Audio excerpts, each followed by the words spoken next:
Welcome back to the show. February is Cancer Prevention Month, which aims to raise awareness about prevention, encourage screenings, and promote healthy choices to reduce the risk. That's right. A group called the Next Generation Choices Foundation, more commonly known as Less Cancer, is focused on prevention education. And joining us now, the founder of the group, Bill Couzens, is here. Bill, thanks for coming in. Thanks for having me. Well, it's an honor to do it. Obviously an important topic that touches a lot of us. But let's start with the group Less Cancer. Right. And what is your organization? So the organization work started in 2003. It was organized in 2004 under our more formalized Next Generation Choices Foundation, and we've got to, we became known as Less Cancer because we were going after less incidences of cancer. Where do you stop cancer before it starts? And is that possible? Sure. I'm not a scientist or a physician, but we partner with lots of institutions and individuals that help guide us in that thinking and in that science. So as a result, we do the National Cancer Prevention Workshop, where we educate not only legislators, but also physicians and healthcare providers, to include PAs, nurse practitioners, public health professionals. Excuse me. Sure. No problem at all. Sorry. Bill, I got a question for you. So we constantly are hearing this causes cancer, the list that you can find online at this point, everything causes cancer seemingly. But based upon the actual research being done by your group, what causes we're not research. We're not a research group. Okay. We're an education group. There is lots of research at National Cancer Institute. NIH, I mean, things are in transition there, so I'm not exactly sure what that research is looking like today, but we know that there's a lot of risk. We still lose 500,000 people, or about 480,000 people a year, to cigarette smoking. Gotcha. In the United States. Yeah. It's crazy, right? Yeah.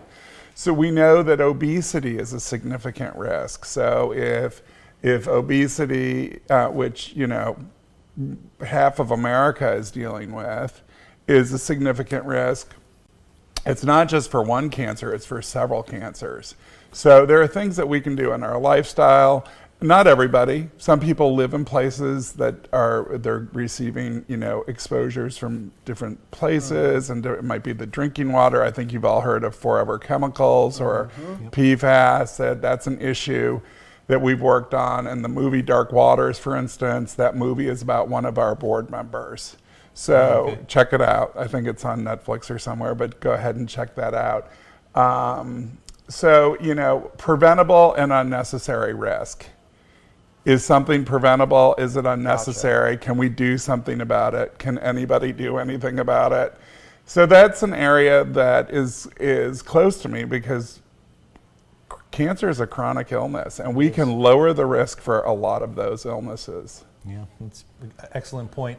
When we talk about cancer prevention, what kind of tools are out there and available to us? Well, it's interesting because early on when we started 20 some years ago, people would say, well, if I could prevent cancer, don't you think I would have? Not just because a cancer is preventable doesn't mean somebody can always prevent it, right? So it's not like we're not assigning blame. Yeah.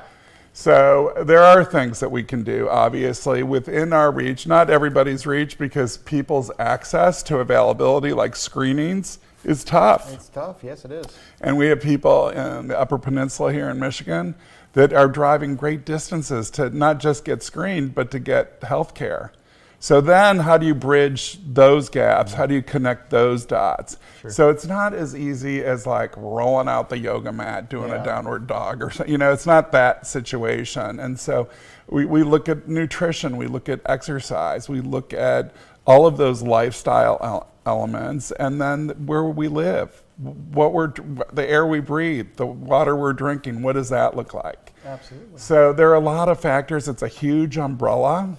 Our workshops have been very effective in reaching providers not only across the country but outside of the country. We that's what COVID brought to us. Actually, we were able to do significant streaming to lots of countries where people were able to get credits online.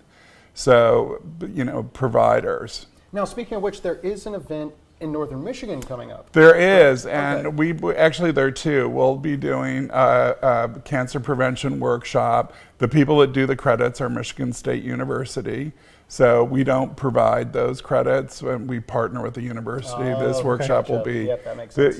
This workshop will be Michigan State, and then we have the launch of our fundraiser, which is very much needed. For our work. We're really an organization. I always say we're a bake sale money. You won't find us getting big corporate funding from a lot of places. Like tobacco is not helping us with our smoking program. Soda is not helping us. Well, that's what been the history Yeah. of that giving. It has. Is where you might have something like a soda company sponsoring an obesity program, which doesn't make sense, No, right? There's a bit of a conflict of interest there. Right, Yeah. right. And when I used to bring that up, somebody said to me, "Don't be ridiculous. There is no interest if there's a conflict." I'm like, So, but it is, Yeah. but it's what we do. And we're an organization that's really built on bake sale money. We really are. We have, contributions from, kids and bake sales and individuals. That's how we Fundraiser. roll. That's Yeah. Awesome. Well, let's talk about your event. It's not coming up until June, but I want to hear obviously Well, people can get signed up now. Yeah.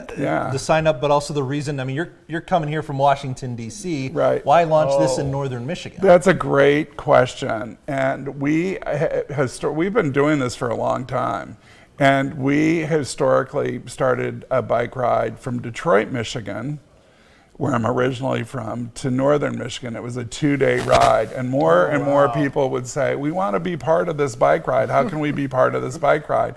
And then COVID came, and we made the bike ride virtual. So last year we had hundreds of bike riders across the country.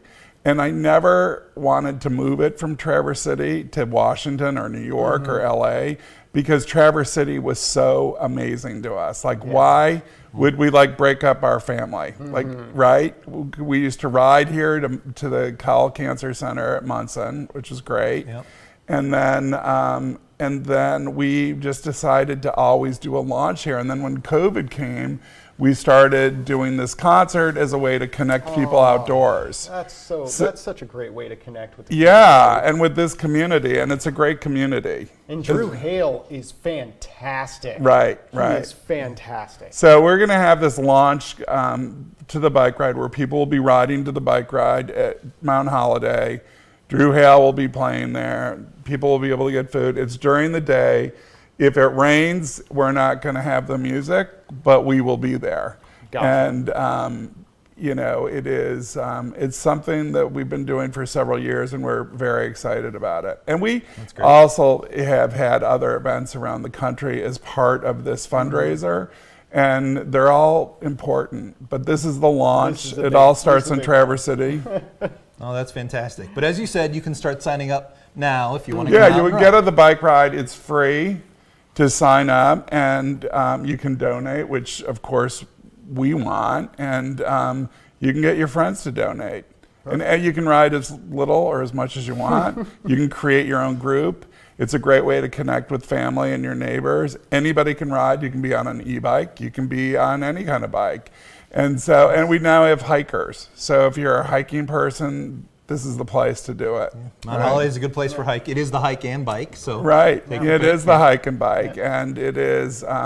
But we have a lot of cyclists from here that support it, and they're all critical in keeping us going. Well, Bill, unfortunately, we're out of time this morning, but thank you so much for coming in. and Thanks sharing for this having amazing me, you guys. information with us. Have you guys been outside today? It's a great It's day. beautiful. Right? It's like spring. Beautiful day It's not to talk Northern about Michigan hiking here. and biking, yeah. We'll Let's make sure all that information's on 910news.com after the show. That's right.